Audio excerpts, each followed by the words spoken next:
Bonjour, aujourd'hui c'est J18 et je continue cette trilogie avec le numéro 3. Hier et avant-hier, je vous ai expliqué ma décision de devenir coach et ce que ça voulait dire d'être coach. Et puis dans l'ensemble de ces défis de 30 jours, je vous explique les différentes étapes de mon cheminement pour mettre au point mon processus entrepreneurial. Voilà, alors revenons. Avant-hier, je vous ai dit comment j'étais arrivée à dire que je voulais être coach le 17 mars 2017.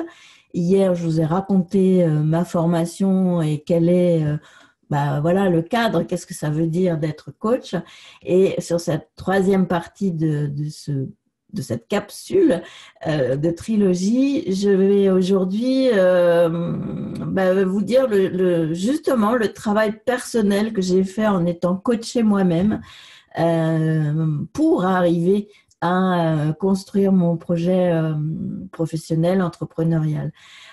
Quand j'ai décidé en 2017 d'être coach, c'était parce que je commençais tout juste à en parler de cette fameuse maladie chronique que j'ai depuis 107 ans. Avec le coach que j'avais à ce moment-là, j'avais justement parlé de ça. Voilà, si je quittais le métier de consultant de la communication, si je passais à un autre gros chapitre, à ce moment-là, pour donner du sens à tout ça, c'était d'intégrer ma maladie, parce que moi j'étais hébétée par mon invalidité. C'est dur à encaisser, de se dire voilà, je suis en invalidité, j'ai été malade presque toute ma vie, etc. Et je me disais je vais mourir demain, et bon, tout ça pour ça, j'ai pas d'enfant, donc ça fait une drôle de vision de son passage sur Terre. Et c'est ça qui m'a donné la flamme pour repartir et de se dire je vais intégrer la maladie dans mon projet professionnel, je vais arrêter de ne pas en parler à personne. Je vais intégrer ça, je vais arrêter de me battre avec la maladie, d'avoir une image qui n'est pas complètement cohérente avec ce que je suis vraiment, etc.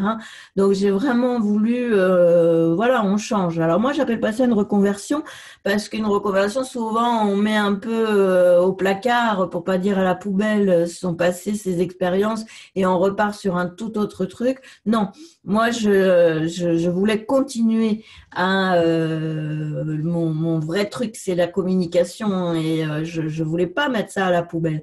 Et comme aujourd'hui il y a les opportunités du numérique et qui renouvellent la façon de présenter le coaching, je voulais pas mettre mes compétences de communication à la poubelle et partir complètement différemment. Donc moi, je dis pas que j'ai fait une reconversion, j'ai vraiment fait une évolution. J'ai acquis des nouvelles compétences, une nouvelle posture avec le coaching qui n'a rien à voir avec la posture de consultante que j'ai été l'essentiel de mes 30 ans de parcours dans l'alimentaire, le tourisme et l'innovation. Là, je suis passée à une autre posture où en fait l'enjeu, c'est d'être coach, mais pourquoi faire? Pour qui? Pourquoi? Etc. Et donc là, en intégrant ma maladie, c'était vouloir être sur le terrain de la maladie chronique. Mais comment? Et comment j'allais en parler. Donc, je vous ai raconté dans différentes précédentes et futures vidéos mes différentes sources d'informations, les coachings collectifs que j'ai pu suivre ou que je suis toujours, notamment la Neuro Business School et l'Académie Zéro Limite de Martin Latulippe, parce que ça, c'est deux fondamentaux qui viennent vraiment enrichir ma formation de coach. Et ça, c'est ce qui forme mon socle et qui est évolutif avec la Neuro Business School et puis l'Académie Zéro Limite, puisque c'est un chemin qu'on continue en continu. Je vous ai parlé de tout ça, mais il y a un gros volet, c'est j'avais jamais parlé moi de ma maladie chronique pendant toutes ces années-là. À mon père et à mes deux amis d'enfance, ma mère étant partie avant mon diagnostic, elle ne sait pas tout ça. Donc j'en ai parlé vraiment qu'à trois personnes de mon enfance, mes plus proches intimes. Et puis, il n'y a personne d'autre, quoi. Alors, c'est pas que j'ai caché, c'est pas que j'ai menti, c'est que d'abord, moi-même, je ne reconnaissais pas ma maladie et moi-même, je ne me considérais pas malade. Donc, je vous dis pas le bras de fer permanent entre moi, ma maladie, les arrêts maladie, les difficultés, les souffrances, Bon, voilà, ça, j'en parlerai dans un autre cadre et dans une autre playlist. Mais voilà, je me suis retrouvée finalement dans une situation de coming out. C'est vraiment ça. Et ça n'a pas été facile. Et vous voyez, de faire ces vidéos en 2021, alors que ça fait depuis 2019 qu'à la Neuro Business School, on nous a dit de faire des vidéos, on nous a dit de faire ce challenge 30 jours en vidéo et de tout ça, bah, j'étais bloquée. J'étais bloquée et de passer à la communication, de se raconter, c'est déjà pas bien facile, mais de dire au monde qu'on est malade et malade chronique et qu'on a vécu tout ça, ben après avoir passé 25 ans à pas en parler à personne et déjà pas à soi-même, ben voilà, c'était pas facile du tout. Donc, ben, je fais, parce que je continue, un travail avec une coach sur mon coming out et la façon de me raconter. Alors, on n'est pas dans le storytelling dans le sens marketing, mais dans le côté je me raconte et comment mon discours va servir à rentrer en communication avec bah, des personnes que je souhaiterais coacher et comment ça peut leur apporter de la valeur, parce que l'idée, hein, c'est pas de se gargariser et puis de raconter, c'est pas égotique, c'est pas voilà, je suis pas une influenceuse sur Instagram à montrer mes seins et tout ce qui s'ensuit pour vous vendre des crèmes de beauté, hein. Je caricature à peine, mais quand on voit ce qu'on voit, et puis toutes les autres là qui viennent se raconter pour dire qu'elles sont les plus belles et les plus intelligentes, les fausses coachs, comme je vous disais hier, qui viennent vous donner des leçons à vous dire que les diplômes ça sert à rien et que elles savent et elles vendent des formations de coach plus chères que les écoles institutionnelles. Voilà, quoi, qu'on voit de tout, quoi. Donc, moi, je souhaite pas polluer. Je souhaite pas polluer l'univers de ma voix centrée sur mon ego, comme ce qu'on voit beaucoup. Et c'est aussi ce qui a été un des gros freins. Moi, ce que je souhaite, c'est porter ma voix pour bah, déployer ce que j'ai à dire, partager mon expérience pour qu'elle serve aux autres et apporter non pas des solutions, parce que c'est à chacun de trouver des solutions, mais des pistes.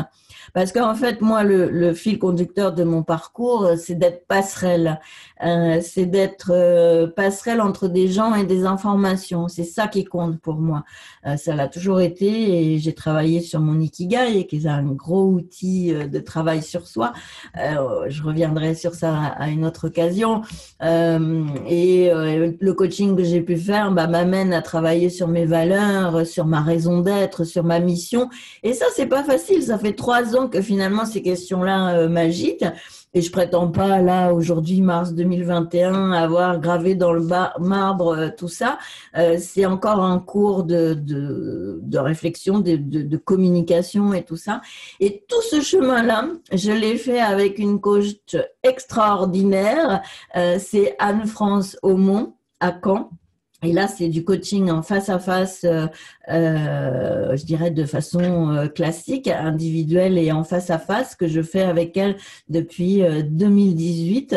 Donc voilà, et voilà, on fait un bout de chemin, on arrête, on recontinue sur une autre orientation et voilà, le chemin se fait en traitant finalement, moi je dirais que c'est mon coach, c'est ma coach coming out. Parce que c'est elle qui m'aide à porter ma voix vers l'extérieur et à déployer ce que j'ai à dire. Et c'est pas encore facile.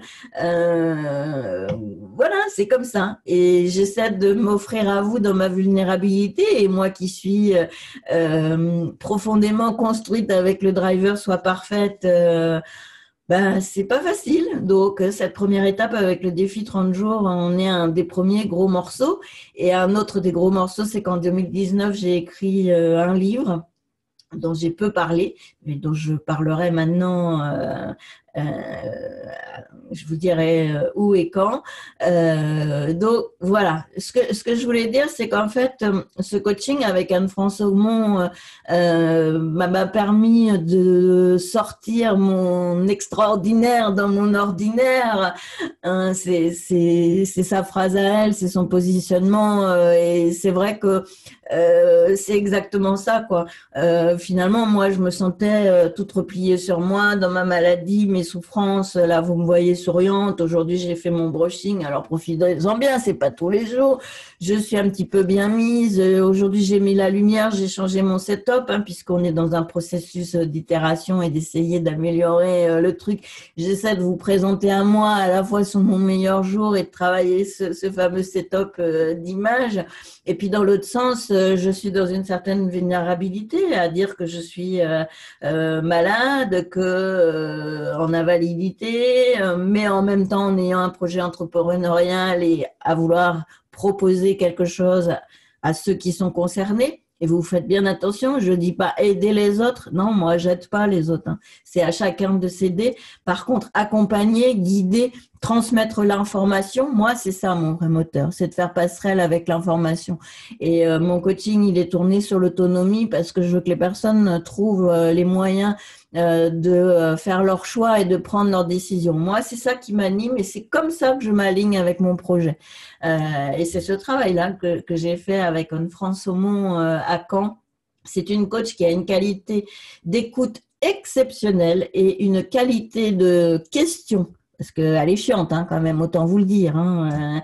Elle tape, bling, le coup de marteau, tu te prends ça sur la tête. Alors, c'est une image, hein, vous avez bien compris. Mais c'est le coup de marteau, un peu, à chaque fois, elle te pose des questions, tu te dis, putain, elle fait chier. Et ta grand-mère, elle faisait du vélo?